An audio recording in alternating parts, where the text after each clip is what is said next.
Olá, tudo bem? E existe uma palavra em Provérbios que eu acho muito interessante, que diz assim: aquele que se mete em questões alheias é como quem pega pelas orelhas um cachorro que passa. Isso é muito interessante. Você veja a figura de um cachorro passando na rua, você não o conhece, você o toma pelas orelhas, você pega o cachorro assim, o que vai acontecer? Ele vai te arrumar problema, ele vai te morder, provavelmente. Então, o sábio faz esta comparação. As questões alheias que nós nos metemos. Quantas vezes, nós entramos em questões que não são nossas, questões que nós não temos nada a ver com aquilo. É uma discussão, é uma briga às vezes familiar, é uma questão no trabalho, seja o que for. Ou então ninguém nos chamou para aquela situação e nós vamos e exigimos fazer parte daquela situação. Ora, nós estamos arrumando problemas para nós. Amado, eu costumo dizer uma coisa: quem tem problema não inventa. Quem tem problema não vai procurar mais problema. A pessoa vai querer ficar longe de problema. Quantas pessoas eu já vi em atendimento, de gabinete e em outras coisas, que entraram em situações terríveis por conta de se meterem em questões alheias. Questão que a pessoa não tinha nada a ver. Você quer ver um exemplo?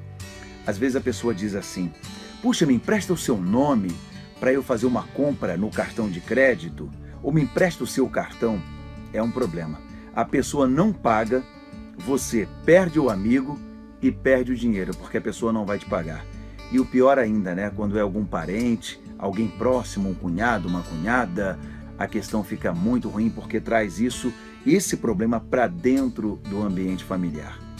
Não que você não deva ajudar, não que você não deva apoiar, mas preste atenção nas questões que você entra. Essa semana mesmo que está iniciando, talvez haja uma questão no seu trabalho, talvez haja uma questão aí que você não tem nada a ver com isso.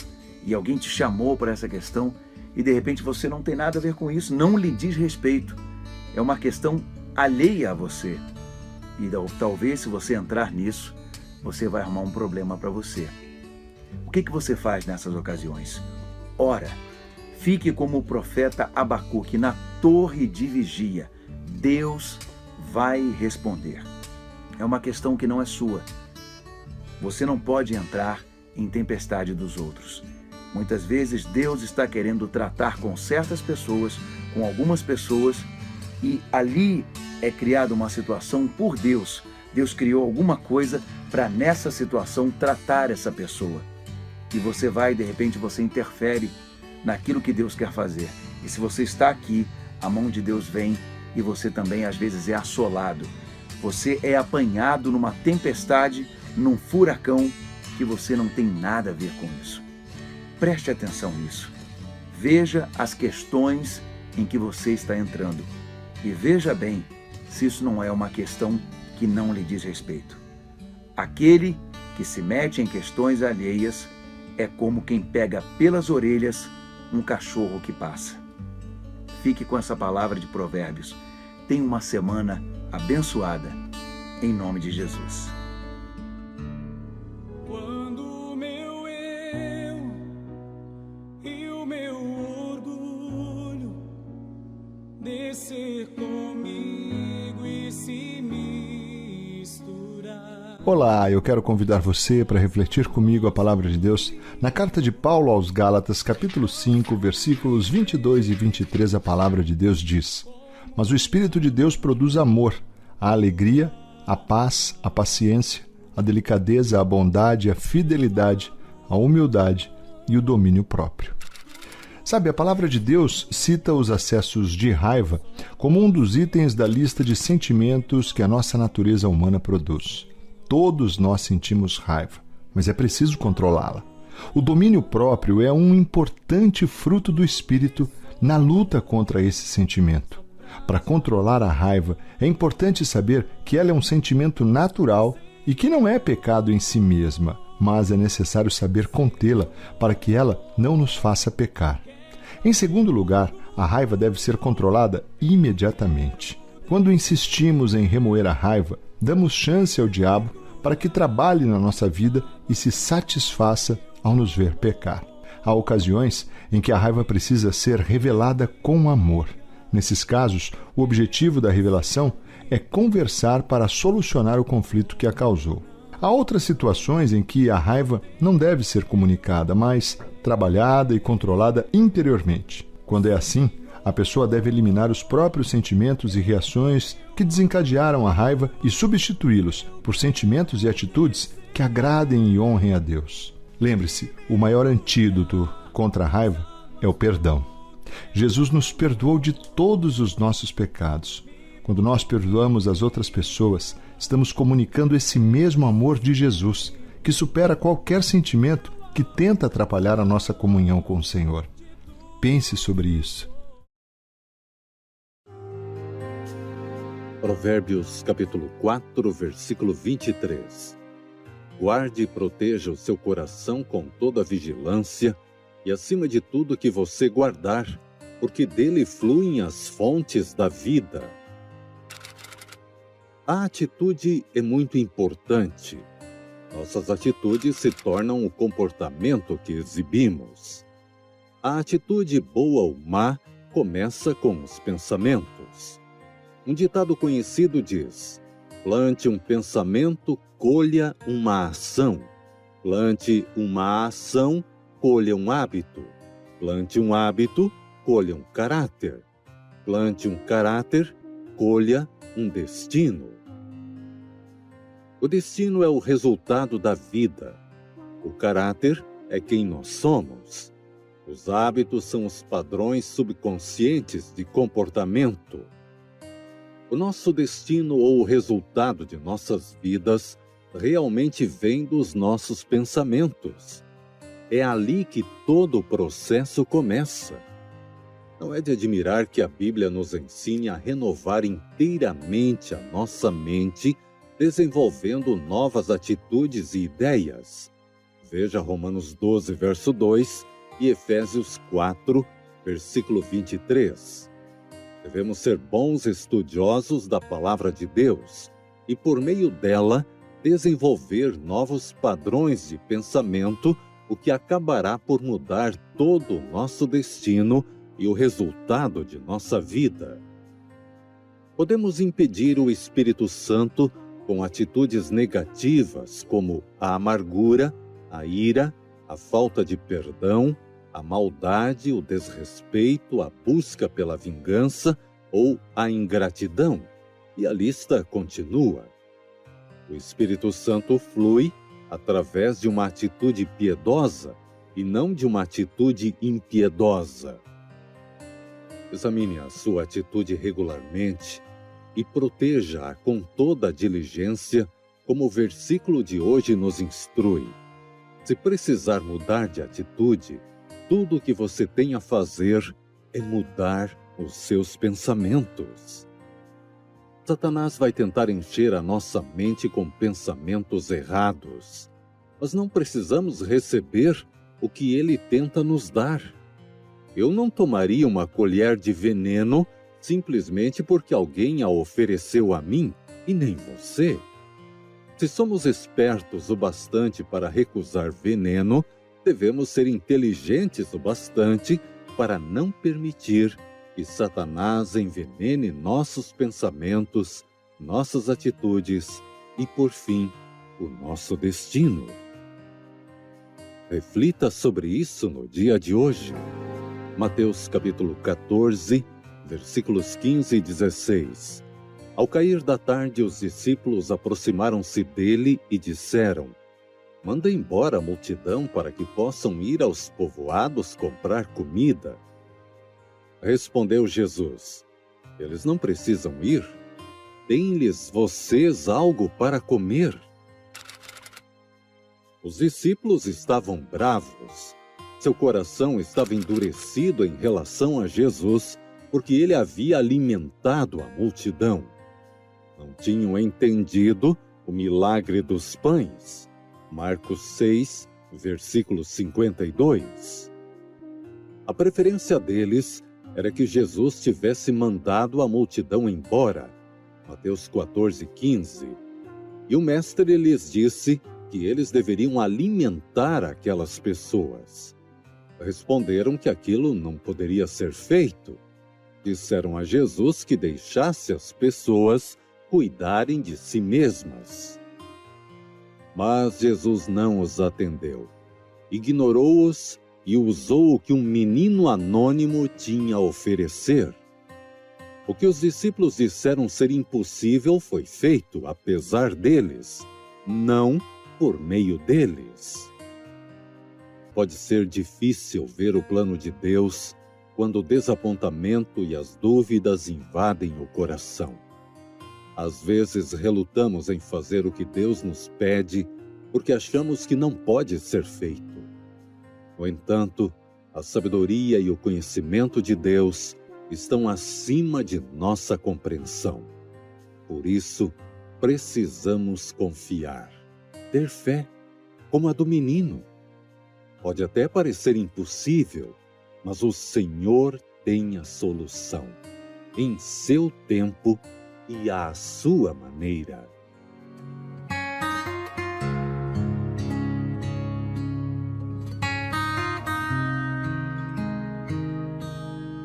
Pai, muitas vezes Tu pareces estar respondendo com um não a meus pedidos de oração, ou nem sequer tem dado uma resposta.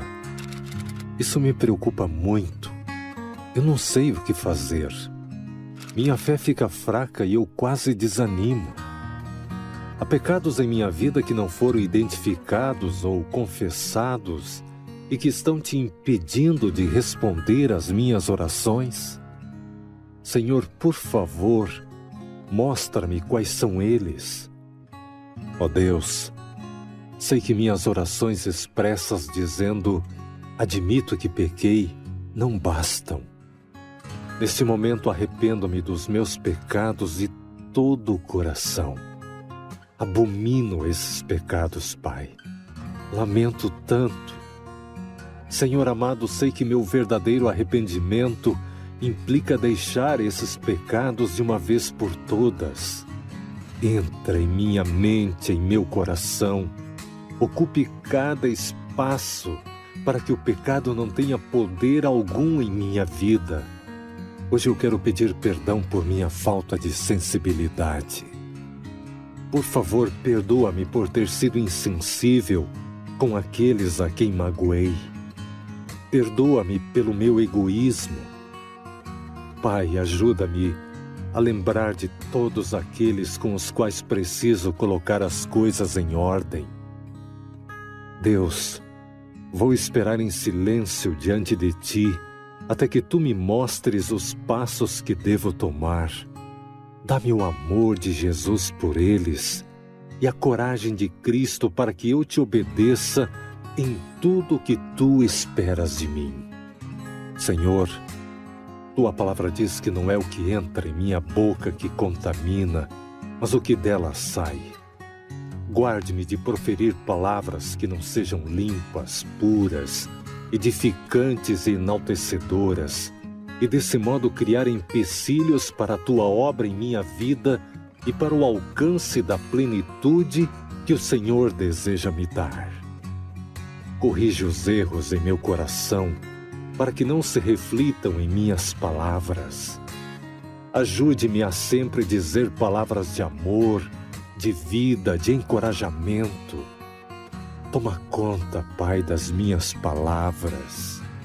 Toma conta da minha mente, do meu coração.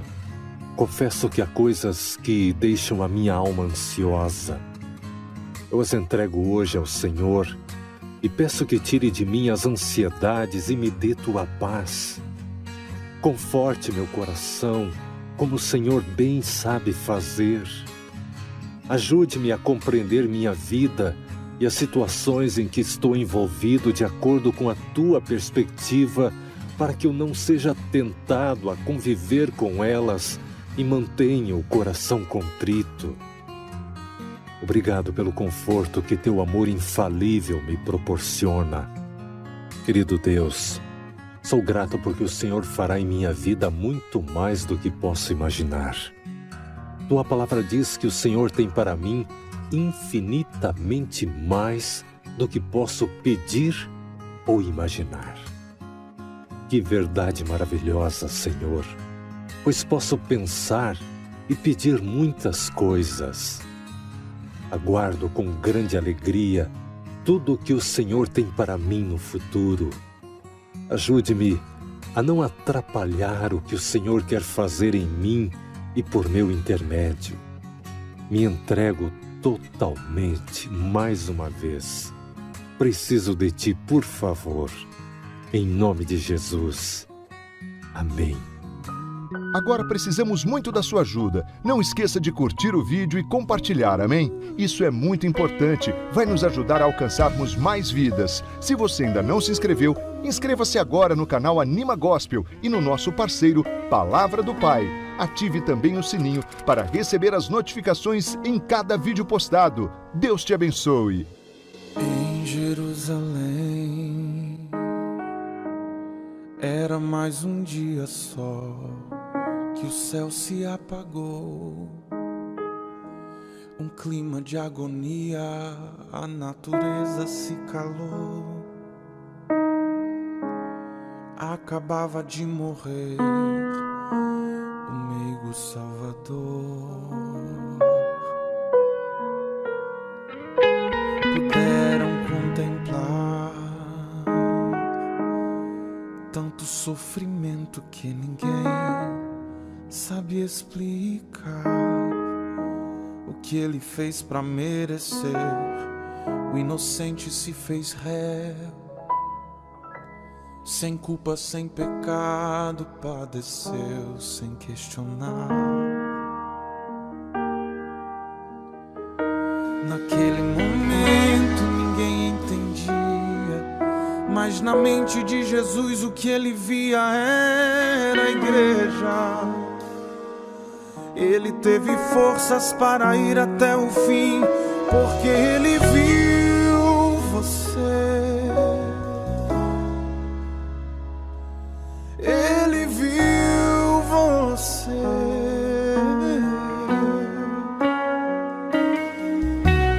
Tudo suportou.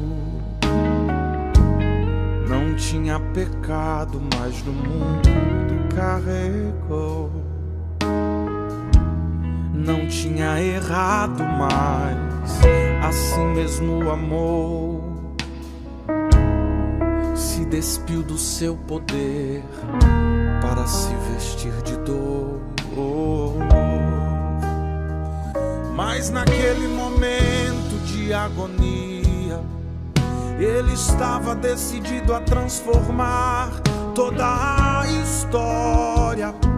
Deu a sua própria vida para garantir a eterna glória.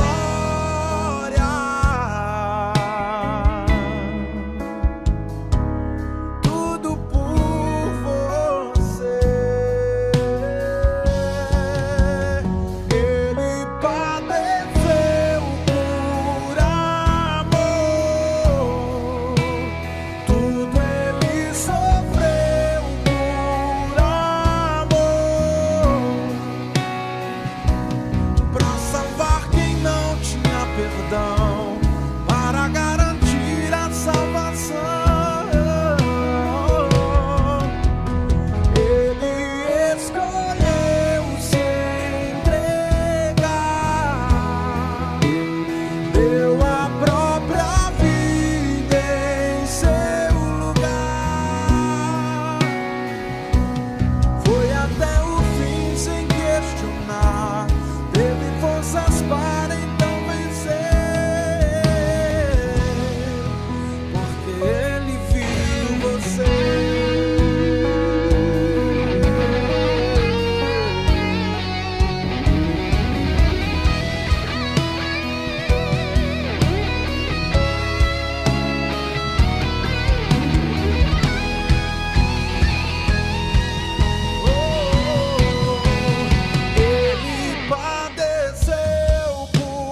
Ele vive